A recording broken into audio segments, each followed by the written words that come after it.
What have you guys been up to? Oh, nothing. Same old.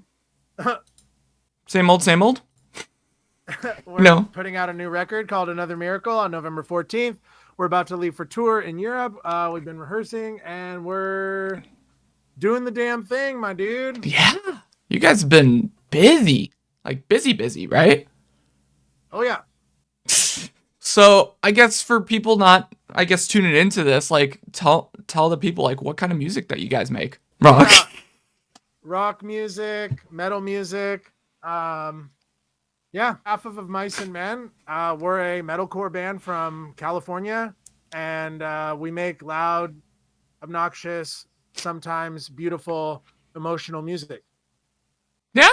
That's I honestly agree. I love your guys' stuff. I've been following you guys, what is it, for maybe 4 or 5 years now, and you guys have Awesome. been so good. So love to see you guys here up in Canada one day, but I know you guys have just been touring like I know. Yeah, nonstop. we need to schedule a tour up there. We don't get to get Mhm. up there nearly enough. Yeah. But hey, that's fine. But you guys have been cooking, like very much cooking with some You have a new album that's like coming out in what is it, 2 weeks, 3 weeks? Yep. Yeah, Yep. November 14th. nice. It's your eighth record. Are you guys Ninth like record. Ninth ninth record. record? My bad. Ninth. I was talking to my friend about this. I'm like, is it eighth or ninth? And he's like, yeah, ninth. But are you guys excited? Are you guys nervous still about like you guys have been doing this for how many years? You No, we're guys still have excited. that? You're excited? Yeah, we're definitely excited.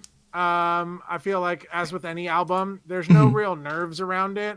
We feel pretty confident with the music we make, especially for doing it this long. We enjoy our brand of metalcore and rock music that we make. So, I mean, usually we get to kind of gauge the fan response based off the singles, and everything's Yeah. been pretty killer so far. So we're really excited for everyone to hear the rest of the album. If they're liking the songs that they've already heard, then they're really gonna love the Mhm. rest of the album for sure. Yeah. I was gonna ask you, like, how are the fans' like perceptions of the two new songs, like "Wake Up" and "Troubled Water" so far that you guys been seeing online? Yeah, it's been good. Hmm. I mean, overall, really positive. I Yep. think, like I was just saying, our fans have come to know and appreciate the style that we make, and we keep things, pretty in line with what we've done in the past, and just try and elevate the performances and write better songs. As especially on our ninth album, trying to push the boundaries of what we do while still maintaining true to our sound and not really going the full pop route or doing I don't know what what some other groups might do, or try and shake it up and change it up. We like the kind of music we make, and we're always making it, so it's cool that we get to put it out. Cool. What was your guys' like main influences, like listening in between like making this record? Like any bands in particular, artists that you guys were like heavily influences for this creating this record? Um, I don't know. I kind of just listen to the same stuff that I always listen to. Not really, not specifically, no. Yeah, we definitely Which is take a really right inspiration answer, but from that is what it is. all music. There's not Yeah. I Mhm. wouldn't necessarily say there's like one in particular. I think it's just we kind of for lack of a better phrase, we kind of inspired ourselves, because it's like on our ninth album, how Mhm. do we how do we push the Of Mice and Men sound forward? And I guess the only way to do that would be to kind of like take a inventory of the songs that we have, and the how deep the discography goes, and kind of think, what do we what could we do that we haven't done yet, you know what I mean, that is Right. still in line with what we do. And I think that there's quite a few songs on this album that do push those boundaries of getting super heavy, or doing some new down tunings that we've never done before, or adding strings to the guitar. I think some of the songs are done on 8-string guitars on this album. We've never done that. So just kind of trying to take inspiration from the music that we've already made, and then write better music and more modern, I guess. We listen to all things. A lot of it comes from music that we grew up with. You know, there are certain songs that are inspired by music that we grew up with, and then there's certain songs that are inspired by modern metal bands and other bands that are kind of like pushing the genre forward. And another big inspiration was taking our music to the live stage after being kind of in lockdown for the last two albums that we self-produced before this one. So having that as an inspirational factor really kind of helped us actualize these songs on a more live scale. So like wanting to play them live as opposed to making music just for the sake of, you know, listening to it in headphones or something like that. Yeah. Cool. How long did it take for making the whole record and the writing process and recording process for it? Maybe a year or so. Yeah. Okay. Yeah. Compared to the other records, was it like about the same, or was it like longer, or was it shorter? It's about the same as the last two, I'd say. Yeah. Okay. Cool. Yeah. We Nice. kind of just are constantly writing all the time. So it was just kind of like, when does the label need us to turn it in? That's when it's done. Okay. Pretty much. That's fair. And what do we have finished? What do we feel strongly about? Okay. That's kind of what dictates that. So yeah, Okay. about a year, maybe About a a little year, longer. cool. I guess, do you guys ride on the road, of course? I'm assuming because you guys do, or no? Yeah. We're kind of always writing. We're a band that we don't really like set aside time to, we're going to write the new album now. It's like we're always compiling ideas, and because we've been doing it for so long, we kind of have that workflow where the ideas are always being created whenever inspiration strikes. That's kind of like with the way technology is these days. Yeah. It really is like we can kind of do it stream of consciousness and then circle back when it is time to like, okay, now let's make a collection of songs for an album. We'll circle back on all the ideas that we have and pick the ones that are strongest, that resonate the most with us at that point in time, and then kind of put together a body of work that some would call an album. Cool. Okay. I like that. What was, for each of you, what was your easiest and hardest song to work on for this project?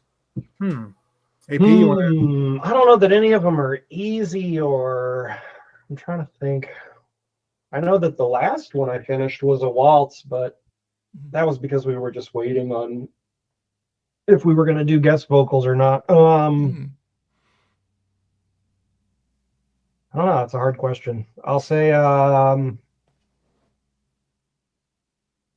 I don't know.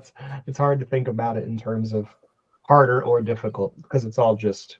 Yeah. Well, when was the last time, work. I guess, when did you guys submit the record at? Because that probably. Back in February. Oh, okay. So it was like a year ago then, right? Yeah. Yeah. So. Cool. Yeah, I mean, I'd say for mine, the two would be probably Hourglass, because that one's like really fast, and that one's like a kick-ass, what we call like a barn burner, that's just kind of scathing and aggressive the whole time. So trying to write and perfect the drum performances for that is like something that I try and do. Like I'll start with one idea and then try and develop it and see if I could play up to it and play something cooler. I'll write one thing and then I'll rewrite it, and then I'll rewrite it, and then I'll rewrite it.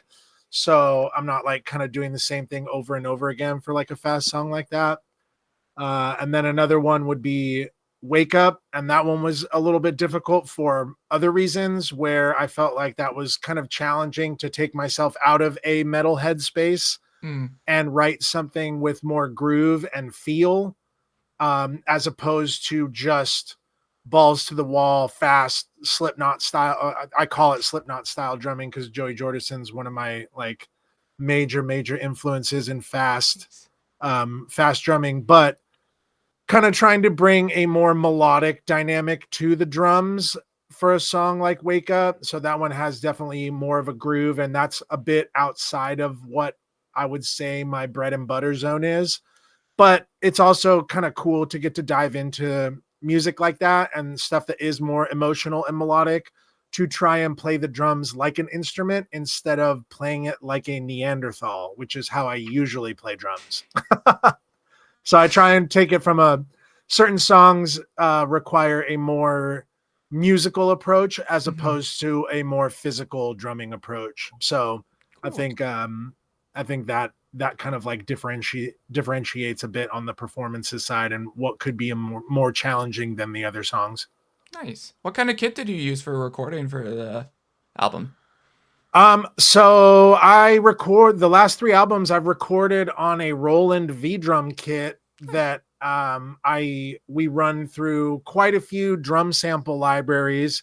We've created our own drum sounds pretty much by an amalgamation of multiple different drum plugins, from Steven Slate drum to Mixwave drums to Get Good drums to Kurt Ballou drums to, we've kind of like really developed something that I think is really cool that has been a very hands-on approach. And again, that kind of circles back to the whole technological aspect of how we make records now. We don't have to, we can basically, we have every drum room ever, and we have every microphone ever, and we have every cymbal ever, and we have, you know what I mean? Like it's all kind of at our disposal to make these records. So it is kind of like a cool, more involved process in its own right than just pulling up to the studio, getting the drum kit out, setting it up, and getting the tones of the day. It kind of, we can continually shape it the entire process, which is different, but it's also fun. And after making 6 records in a traditional studio setting sense, making these last 3 the way that we did, I think has been super fun to learn and to also dive into the minutia of details, because in the past we leave that up to the producer to do, and we're like, all right, cool, there it is, that's the sound. And now we can be like, well, let's try something different, let's do this, let's do that, let's go back to this, let's add a pingy or snare, let's do this. And when you're recording things in a traditional sense, especially with drums, you're very limited to what you record on that day, at that take, on that hour type thing, where when you do it with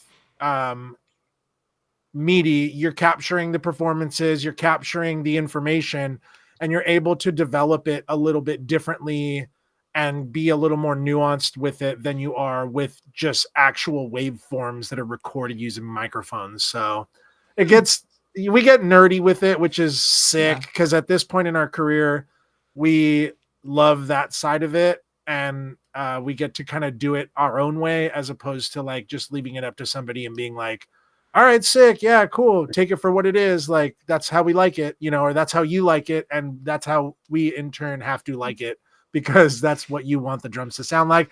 That's why we pay the producer the big bucks. Yeah. And you guys have a lot more like freedom and also enjoy it a lot more if you guys are getting the input, getting to do it yourselves and doing those nitty, like it's the same thing for me. I'm a big like photography or also like computer nerds. And it's like, yeah, you get to pinpoint, like build your own PC and you get this little kind of stuff and everything. So it's like same thing. It's just like you want to have that little control with it or have fun with it a little bit, right?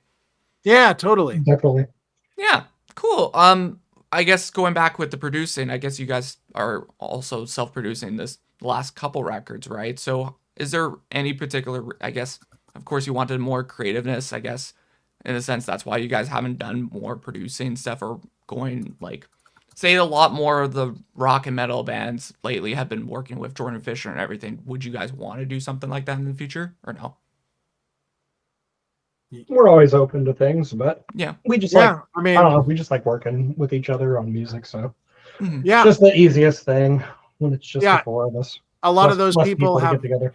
crazy schedules, so yeah, it's hard to get booked in with them. And but yeah, I mean, we'd never take anything. We're open to working with producers and songwriters and stuff like that, but we have more fun, like he said, just doing it ourselves. And we utilize each other as great barometers for what's exciting. I love that. Cool.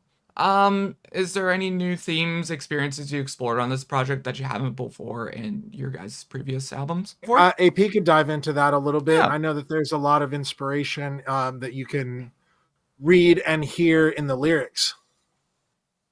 Yeah, I mean, I don't know. Every album is its own snapshot in time. It's just sort of the yearbook for whatever the year and a half that we were working on the album is. So just sort of, every album ends up having its own unique experiences, I think, attached to it for us and also for the listener.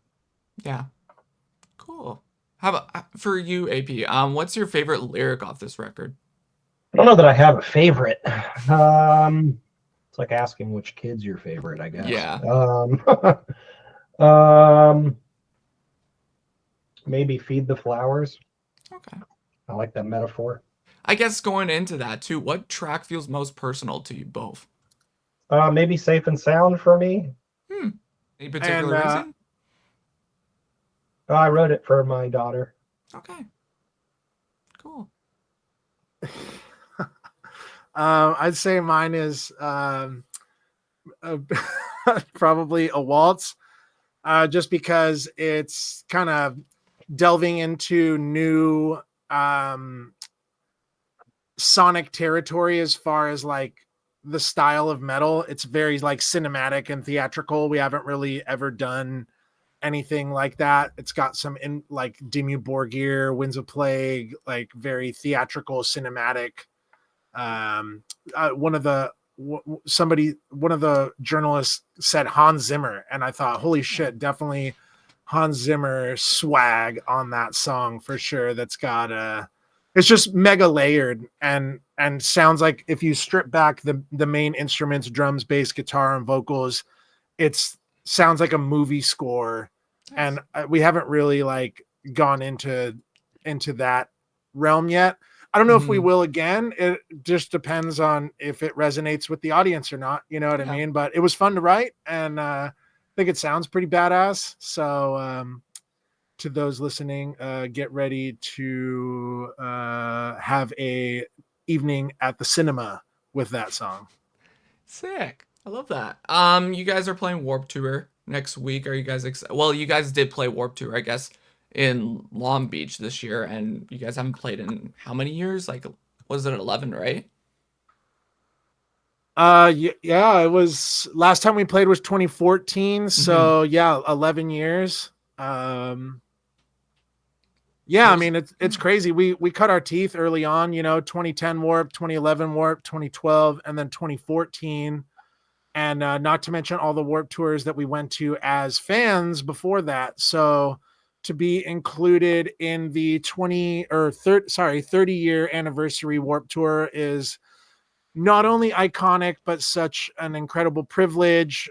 We love Kevin Lyman. We love the team that are still like the day one Warp Tour people that helped put on the very first one. So a lot of respect, a lot of love to them. And for them to include our band is just awesome. And, we're stoked to get to pull up to Orlando and break it down for the people of Florida, man. Like we're stoked. It's something cool, and we don't take the opportunity lightly. So we're going to be kicking some ass and taking some names and doing signings, and we'll have exclusive merch there too. And we just try and make it a fun experience. Warped Tour is awesome, and it's bigger than it's ever been these days. So again, like I said, to be included in it is an absolute privilege and an honor. And yeah, we love that team a lot.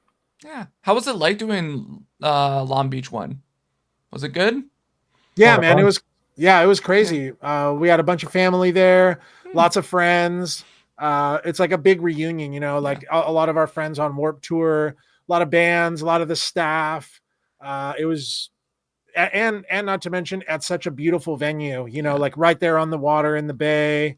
Was really cool. And yeah, man, it was a great experience and something I feel like we'll never forget, because coming from when Warped Tour was just in the parking lot of an amphitheater, to maybe 10 to 25,000 people, playing to almost 80,000 to over 100,000 across the whole weekend is just, that's bananas, man. Like it's just straight. It's just crazy. So to have that in 2025, like if you would have told teenage me that I'd be rocking main stages at Warped Tour in 2025, I'd be like, are you sure it's not going to be on the moon? But yeah, so to be involved in it now is just killer. I guess in a few years, if Elon Musk creates it, then I guess Mars. But that's Yeah, that'd be dope. Take us to Mars. We'll rock the Martians, dude. That's what's up.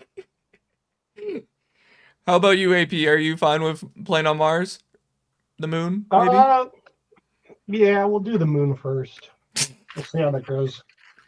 Yeah, See if it works out first before Yeah. anything. Yeah. Proof Cool. of concept. Yeah.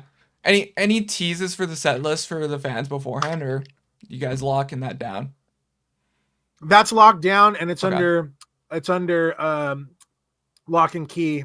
Mhm. So pull up, rock out, prepare for some old favorites and some new jams, and that's about all we can say for that. Cool. Nice. And of course, you guys are going on the road in Europe with Gore and Ghost Kitten in a few weeks, or the end of the month, basically. Are you guys all prepped for that? Like, what's it like prepping for a Europe tour compared to like an American tour? Lots of jackets. Mhm. It's going to be wet. It's going to be cold. We're from California, so those are elements that we're not used to that much. But the fans are great. We have the new album, obviously, so we're going to be playing some new songs. But something that we do in Of Mice and Men is we like to, celebrate all the songs. We have such a rich discography, so we like to play all the favorites, throw in some cuts, some deep cuts, and throw in some new songs too. So if you're a fan overseas, or if you ever see Of Mice and Men in a headline situation, know that we're going to be playing everything. We're going to play all your favorites, and we're going to play some of our favorites and some of the new stuff too. So it's more fun getting to do the headline sets. Yeah. Because for a set like Warped Tour, we have less than 35 minutes. So we basically have to choose like 5 or 6 songs, which totally sucks. Yeah. So it doesn't, well, you know what I mean? Like we want to play more, but we're only allotted that time frame. So it is very difficult to choose the smaller set list, and much easier to kind of create an entire vibe for the evening during a headline set. So expect good vibes from the headline sets at Of Mice and Men Cool. shows. Nice. What's your guys' favorite tour snack that each of you have to have on the road? Ooh. 2 things.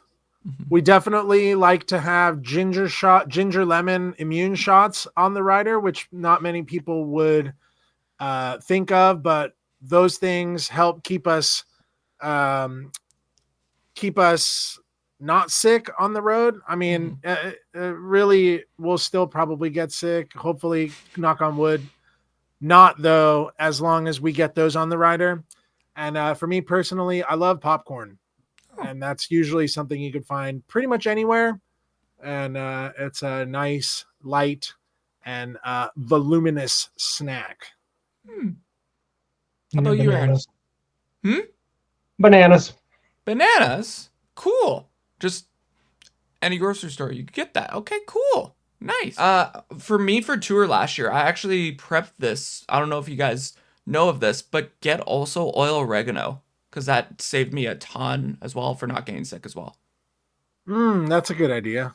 Yeah, it's like I've heard a little. that's got some good benefits. Yeah. Yeah, it's like a vitamin. It's like little droplets you put in like a drink or something beforehand, like before you go to bed, and then literally, if you are feeling sick, you won't get like that cough or get that runny nose and everything. But literally, that saved me a ton last year. But yeah. Oh, nice. Yeah, good shout. Thanks for the tip. Yeah, totally. Maybe I'll just get that instead of zinc. Yeah, that's fair. What's the name of your group? No, I was actually a photographer, so I was just Oh, yeah, tour photographer, helping content and everything. But yeah, I helped with what is it, Mike's Dead last year on the In This Moment tour. oh, cool. Right on. Yeah, cool. What music have you guys been listening to lately, though? I'd have to say my favorite album of 2025 is definitely Thornhill Bodies. That album fucking slaps. There's something in the water out in Australia, dude. All those bands are straight killing it, man. They got this crazy signature sound out there that I feel like is just awesome. Another band that I've been kind of stoked on is this band No Pressure.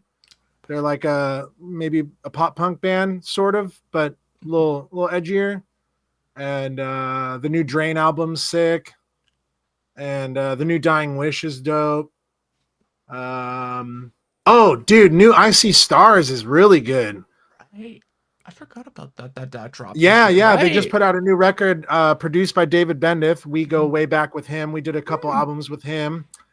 And yeah, dude, their new album is killer. Really, really well done. I go to the gym a lot, so I listen to a bunch of new music. So to those listening or watching, if you have any music recommendations, send them my way. Hit me up. Yeah. I love listening to new music and checking out new bands. Cool. So people can even send me their bands if they want me to check it out. I love that. Cool. How about you, Aaron? I'll check out whatever. New Deftones. That's Ooh, good. yeah. Forgot about that. I forgot about that too. I've been listening to Anchors a lot. They're like a UK metalcore band.